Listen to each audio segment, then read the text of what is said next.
Just while that's being loaded up, yeah, great to be in Hamilton. As Graham pointed out, Fraser Avery, and yeah, I have met a number of you out there, which is good to see you again. But some of you probably know my father Doug. Those of you that I haven't met, and you'll see in the picture shortly, the first slide that I'll show.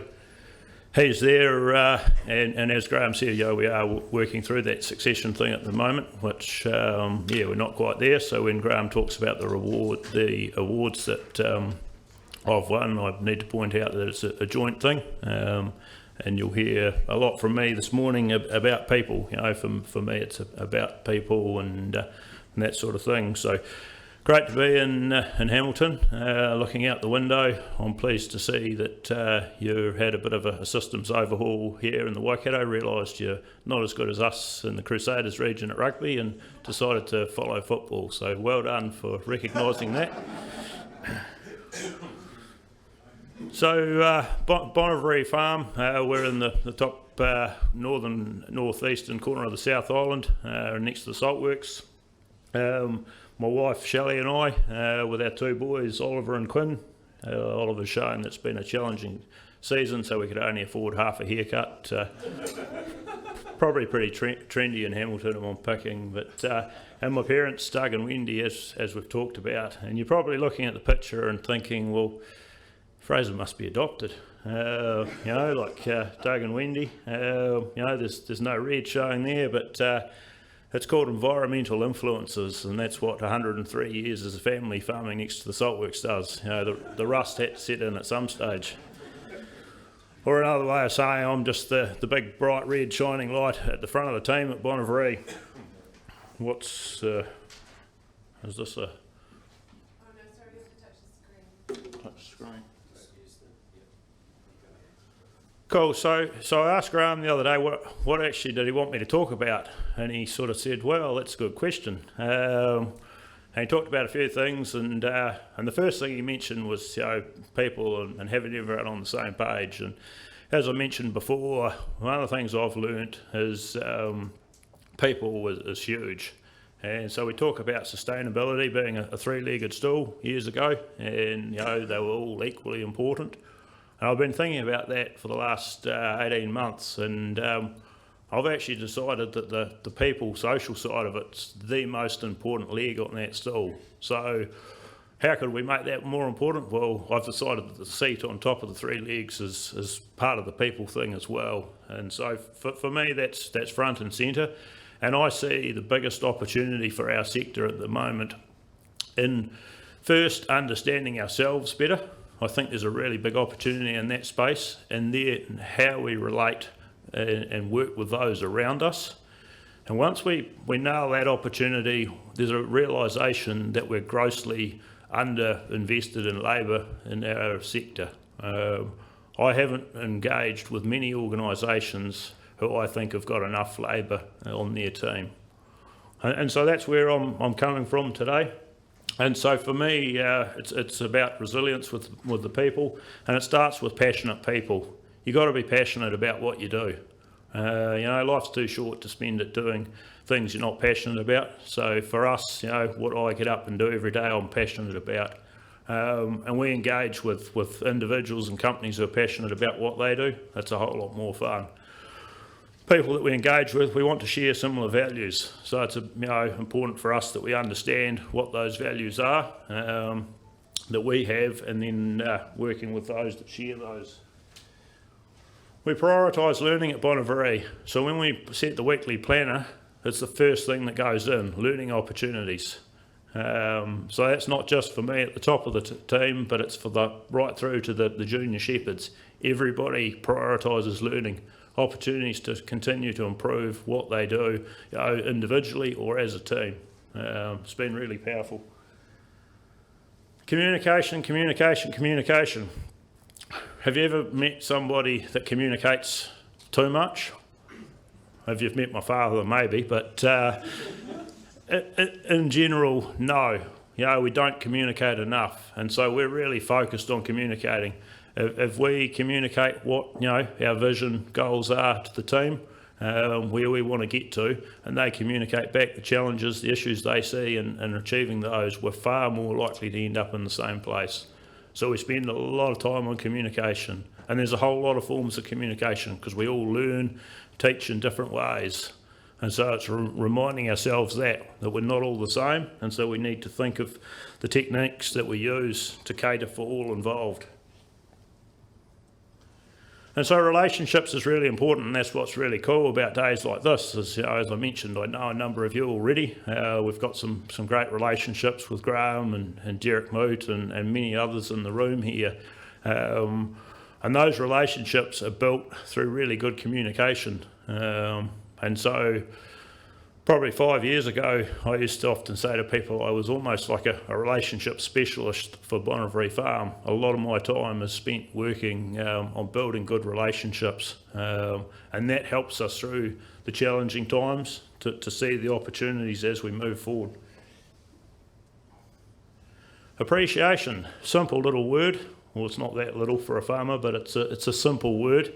It's something that I've learnt quite a bit about in recent times, is that we don't take enough time to appreciate what we've got or to appreciate those around us. I often have young people ring me and tell me that their employer on the farm, or in other businesses too actually, has never once said thank you, and they've worked there over 12 months. You know, it's a simple little thing, but that's something we're really big on at Bonavaree. We appreciate those that are around us and everything that we've got, and we take time to appreciate it. Proud of who we are. Raise your hand with me if you're proud of who you are and what you do. Brilliant. I think everyone put up their hand. You know, that's something we can control. So we all should be proud of who we are and what we're doing. We're incredibly proud of what we do at Bonavaree. And the next thing there is controllables. So we focus on the things we can control. There's a whole lot of stuff out there we can't control, so why waste our energy and time on that stuff? So all of our thought and process is put into those things that we know we can control. We can't control the weather, but we can build systems around it so that we can be successful. Celebrate our wins. You know, we've just been through a couple of years of drought. It rained over the weekend. We had 103 mils, the best rain we've had for several years. So left the farm yesterday morning pretty excited, seeing our dams full and the grass growing again. But during those 2 years, we had a heap of wins, lots of wins. Some days they were only small, but we made sure we celebrated them really well. So it kept us in a good headspace looking for the opportunities. Me time. This is something I learned a few years ago, and I talk about quite a bit, because for me it's the most important time in all of our lives, but it's the easiest time to stop. And so I play field hockey, have done for many years, and a few years ago I dislocated my shoulder 3 times and had a bit of surgery, and I had a couple of years not playing. And during that time I didn't pick up anything else that fell into the me space time. 3 years ago I got back into hockey, and I suddenly realised that I was a different person again. And that's when I came up with this idea about me time, and it was so powerful for me to have something every week that I went away from the business, away from the wife and the kids, and did something for myself. And I thought about it, and I thought, as we go through life, we get into careers, we get partners, families, all that sort of thing, and it's the first thing we often stop. Lots of my friends don't take time out for something for themselves, and yet when we're doing that stuff, I've found it's so powerful. And so that's something, I challenge you all. Do you have me time? It doesn't have to be sport. It could be going out for a drink with a friend, something like that. But it's having that time for yourself. Life happens. I used to call it shit happens, but I thought, need to be a bit more politically correct. So life happens. How we deal with it is what defines us. I kind of learnt this through the experience of life that I've had, and I guess the first earthquake was, one of those real big life happens type things. And what I realised is, we've all got stuff going on. So looking at you here today, you'll all have things happening in your life right now. The person next to you may have no idea about it. You might have shared with them what's going on or something like that. Sometimes it's big, like earthquakes. John, who's going to speak shortly, he's dealing with, a pretty big flood event down there in Canterbury recently. So there's events like that happening all the time. But there's also just little events happening.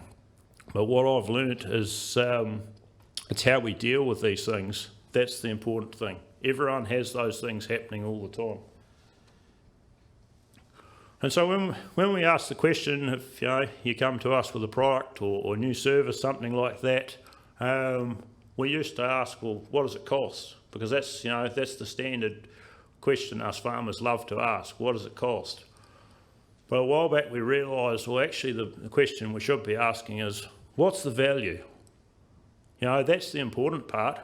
Who's worried about the cost? I see Gavin here from Farmax, and he just sent me a lovely letter the other day telling me that he's upping the price of his Farmax subscription. Well, I've been telling people for years the value I get out of that's worth a whole lot more than what they were charging for it.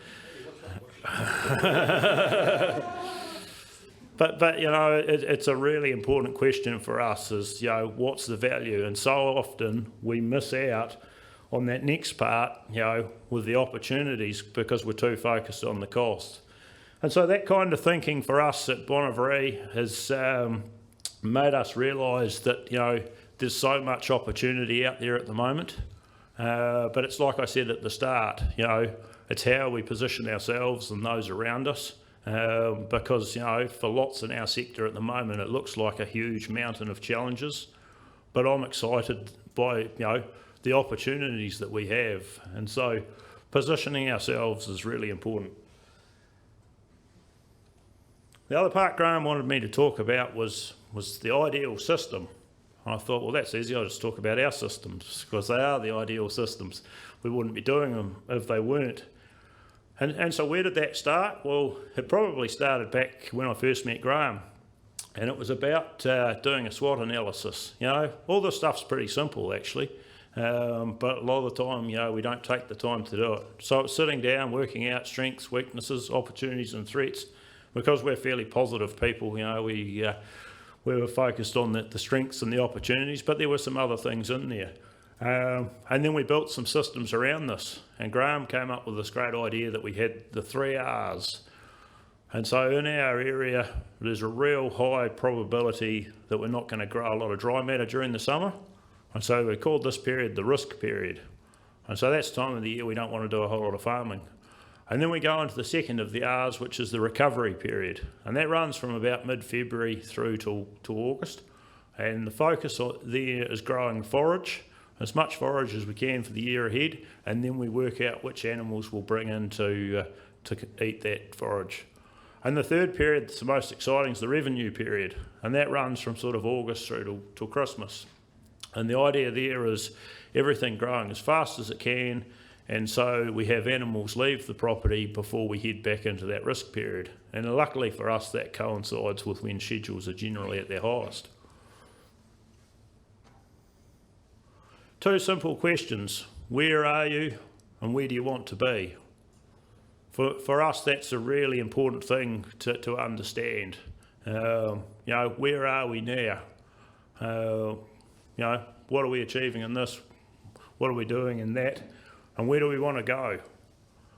When you hear farmers talk, what is it? 80% of us farm in the top 20%. We're all lambing 180%, and we've got these big lambs going away early. But we forget to mention that there's actually quite a few go after Christmas, and we have these other little ones that we didn't weigh or didn't count. So we must know where we are now before we can start building a plan of where we want to get to. And I know for us, once we started doing that, was huge in being able to work a path forward. And so how do we do that? Monitoring and measuring. Again, simple stuff. But you know, a few years ago I was at a thing and they said that only 30% of farmers were weighing their livestock. I didn't believe it, but that's probably about 4 years ago. So hopefully now it's 95%. But you know, it's about monitoring and measuring things and to help us understand where we actually are, and so then we can track whether we're heading where we want to go. And so for us, it's measuring our pasture covers, it's our animal weights. We've just installed climate stations about 15 months ago. We're following the climate on different land management units on the property to try and take our knowledge to another level. Don't need to measure everything. You need to understand what to measure, what's going to be of value and why. Lots of planning. Planning really important, and the focus on timing of all those events. And if you're going to do something, do it well. We really focus on everything we engage with, doing it to the best of our ability. As I mentioned before, forage first for us. So that's quite different. Lots of people think about the animals and that side of things. It's actually people first and then forage second, but focusing on growing that forage, and then we worry about what animals will consume that. Technology and science. So the ideal systems have got to involve those things. Huge opportunities I see with technology. Hopefully I'm going to learn more about those here today, and we need science involved. So really important for us. Provide the opportunity to express genetic potential. Now, I used to talk about this with animals, and then I actually took the animal part out because I decided at Bonavaree we were doing that with the people, the plants and the animals. And so it's a big focus. I often see farmers who spend a lot of money on genetics, but those genetics never get the opportunity through poor management and nutrition. So we have a big focus on creating an environment and a culture at Bonavaree so that the people, the plants and the animals all get that opportunity to make the most of that genetic potential. Flexibility, options always. So the ideal systems always have flexibility there. And that comes back to help the people again. If you know that you've got options available, you feel less pressured. And you're always like, cool, if this doesn't quite go that way, we've got this option, we can go that direction. So with the drought, we've always got a class of stock on the farm that we know is the next class to go if it doesn't rain by a certain trigger point. Repeatable, whatever the weather. And so that's really important. The ideal systems, regardless of the challenges that are thrown at us, we want to be able to repeat results. So the systems we've created, we repeat results in our core capital stock year after year. Our average lamb weaning weight has ranged between 40 kilos and 43 for the last 10 years now, I think. We've had all sorts of climatic seasons. There's a whole lot of other things we monitor in our business too that are the same. We have other flexibility options that obviously we're not doing to achieve those results, so we don't have the opportunity trading stock on, but that core business continues to go.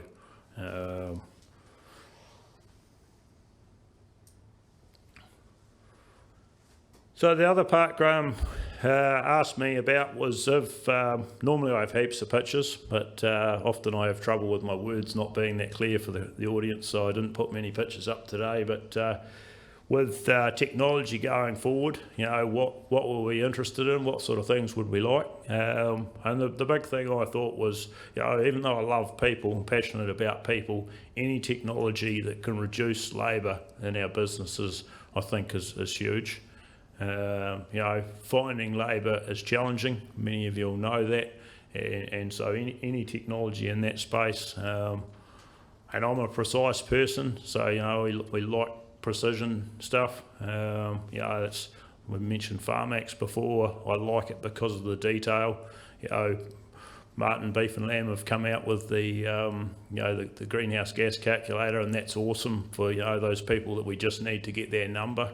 And I know it's really close to the Farmax one, but someone like myself still likes the precise option. So those of us that are keen and pushing things often like those things pretty accurate.